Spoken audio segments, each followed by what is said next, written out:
dude that would say something to her. That's hate. He's hard. All right, to have you 100% motivated to go at him, and then he would drop 50 on you. Would tell me that Michael Jordan, who won all the Defensive Player of the Year awards, never got cooked.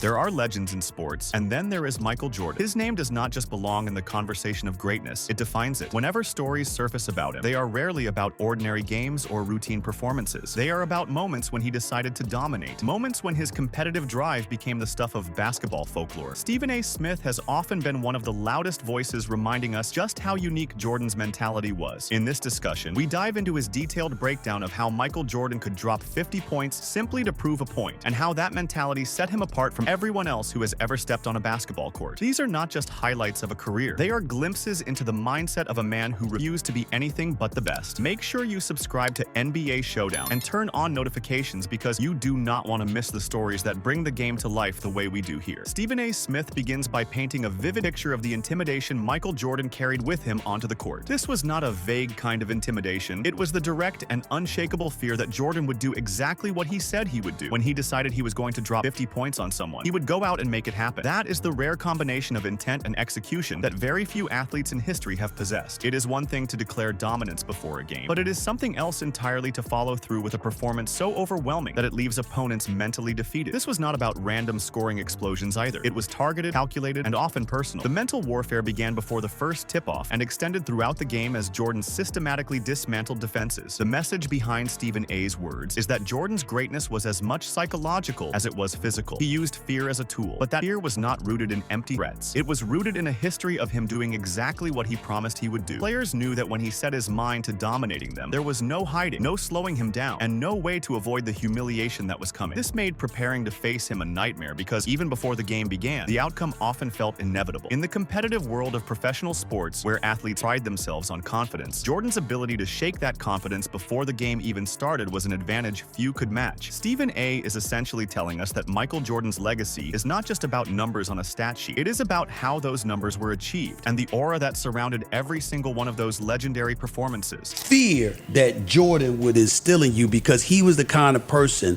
that, like, I'm gonna drop 50 on you tonight.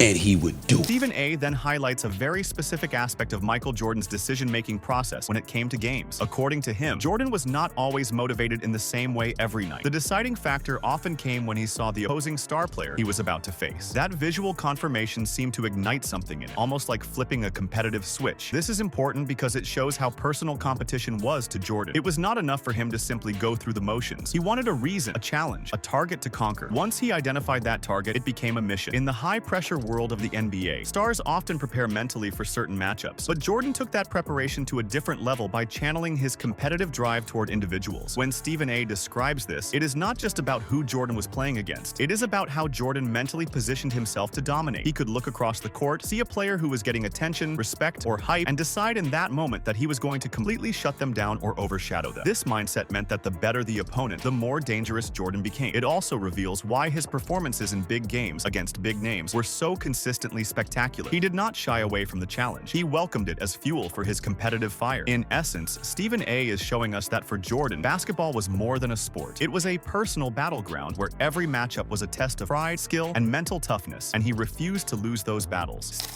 Until he see the star he about to go against with him. Stephen A. follows up by explaining another tactic Michael Jordan would use, and it is one that demonstrates the lengths he was willing to go to in order to get the best out of himself and his opponents. Jordan was known to make personal comments or criticisms toward players before a game, not necessarily because he truly believed those things, but because he knew it would provoke them. He would say something negative to spark their competitive instincts, all while knowing exactly what he was about to do to them on the court. This was part psychological manipulation and part self-motivation. By creating a personal edge to the matchup, Jordan ensured that the game carried extra intensity for both sides. The brilliance of this tactic was that it forced opponents to play with heightened emotion, which often led to mistakes. Meanwhile, Jordan thrived under that kind of tension, using it to sharpen his own performance. Stephen A. makes it clear that this was not just trash talk for the sake of entertainment. It was strategic. Once the game started, Jordan would execute his plan to perfection, often scoring at will, and as Stephen A. vividly recalls, sometimes putting up 50 points on the very players he had provoked. The takeaway here is that Jordan understood the mental aspect of basketball better than almost anyone. He could manipulate the emotional state of his opponents while keeping his own composure intact, turning their heightened intensity into an advantage for himself. This approach did not just help him win games, it cemented his legacy as a master of both the physical and psychological battles that define greatness in sports. Dude that would say something to her. That's hate. He's hard. All right? To have you 100% motivated to go at him, and then he would drop 50 on. Stephen A. Smith emphasizes that Michael Jordan would do whatever it took to get the most out of his opponents. This was not because he wanted to help them improve for their own sake, but because he wanted to face them at their absolute peak. The logic here is deceptively simple yet incredibly powerful. If you beat someone when they are at their best, there are no excuses, no doubts, no lingering what-ifs. For Jordan, competition was not about finding the easiest path to victory. It was about proving beyond any shadow of a doubt that he was better, and the only way to do that was to ensure his opponent was fully engaged and motivated. This might mean challenging them in the media, making personal remarks to fire them up, or dominating them early in a game to force them to respond with everything they had. In doing so, Jordan created an environment where every possession mattered and where the energy level was sky high. Stephen A.'s insight reveals that this was one of the reasons Jordan was so revered among peers. Even in defeat, opponents often admitted they saw the best version of themselves because Jordan demanded it. The fascinating part is that this approach not only elevated the opponent but also elevated Jordan himself. When faced with an opponent who was playing at their peak, Jordan found another gear, another level of performance that most athletes cannot even imagine. He was chasing perfection, and to him, perfection could only be measured against the best version of the competition. This hunger to test himself under the toughest conditions possible is what set Jordan apart, and it is also why his legendary games carry such weight in basketball history. He would do whatever it took to get the most out of you because he wanted you at your best. Stephen A. continues by sharpening the point. Jordan did not just want his opponents at their best to beat them. He wanted to completely annihilate them. The goal was to demoralize them so thoroughly that they would never again think they could beat him. This is an insight into a competitive mindset that is rare even among elite athletes. For Jordan, winning was not enough. He sought dominance so absolute that it left a psychological scar, ensuring that future matchups would be won in the mind before the ball was even tipped. By dismantling an opponent at their peak, he removed any illusion that they could ever close the gap. This kind of competitive ruthlessness explains the intimidation factor that followed Jordan throughout his career. Opponents often stepped onto the court already second-guessing themselves because they had previously experienced the full force of his dominance. Stephen A.'s description reveals that this was not cruelty for its own sake. It was a calculated strategy to maintain competitive control over his rivals. By stripping away their belief, he ensured that his reign at the top was not just physical, but mental as well. This is why Jordan's rivalries often ended with him holding the decisive edge. He had already broken the opponent's spirit in a prior encounter. The takeaway is that Jordan was not simply competing in games. He was constructing a legacy of psychological supremacy that would define an entire era of basketball. Wanted you at your best so he could annihilate you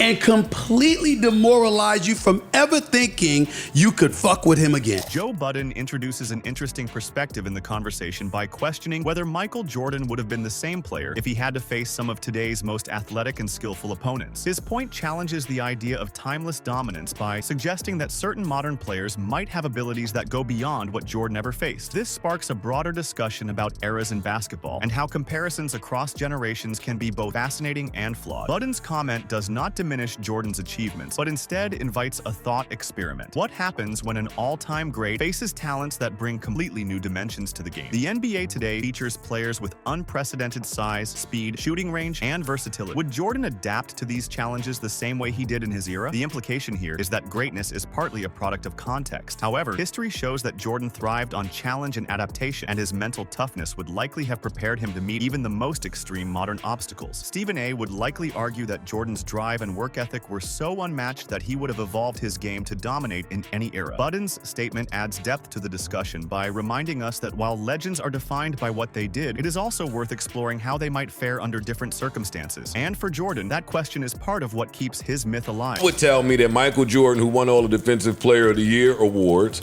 never got cooked. Joe Budden caps the discussion with a statement that challenges one of the most common assumptions about Michael Jordan's career, that he was invincible on the defensive end. He points out that Jordan, despite his Defensive Player of the Year honors and reputation as a lockdown defender, must have had moments where he got cooked. This is not meant as disrespect, but as a reminder that no player is perfect. Even the greatest have moments where they are beat. The importance of this perspective lies in its humanizing effect. By acknowledging that Jordan faced faced challenges on defense, it reinforces just how remarkable his overall dominance was. If even the best have off moments, then the measure of greatness is not in being flawless, but in consistently recovering and coming out on top. Budden's observation pushes back against the myth of absolute perfection, suggesting that Jordan's true greatness lay in his resilience, his ability to bounce back from adversity, and his refusal to let mistakes define him. It also reminds fans that the game of basketball is about matchups, and even an elite defender can be put in difficult situations against the right opponent. What set Jordan apart was that those moments were rare, and when they happened, they became fuel for him to shut down his opponent the next time. This final quote ties the conversation back to the theme of relentless competitiveness, showing that Jordan's mindset never allowed a setback to linger for long. When you step back and look at all these accounts, a picture emerges of Michael Jordan that goes beyond statistics, championships, or highlight reels. Stephen A. Smith and Joe Budden are describing a man whose competitive spirit was unmatched, whose psychological strategies were as deadly as his physical skills, and whose dominance was both immediate and lasting. Jordan was a master of motivation, capable of bringing out the best in his opponents only to crush them at their peak, leaving a permanent mark on their confidence. He thrived on personal challenges, used every tool at his disposal to gain an edge, and created an aura of inevitability around his success. Even when critics question how he would fare against different eras or acknowledge that he was not perfect, the conclusion remains the same. Jordan's greatness was rooted in his ability to rise to any occasion and to leave no doubt about who the best player on the court was. Michael Jordan will always be at the top, and nothing can beat that.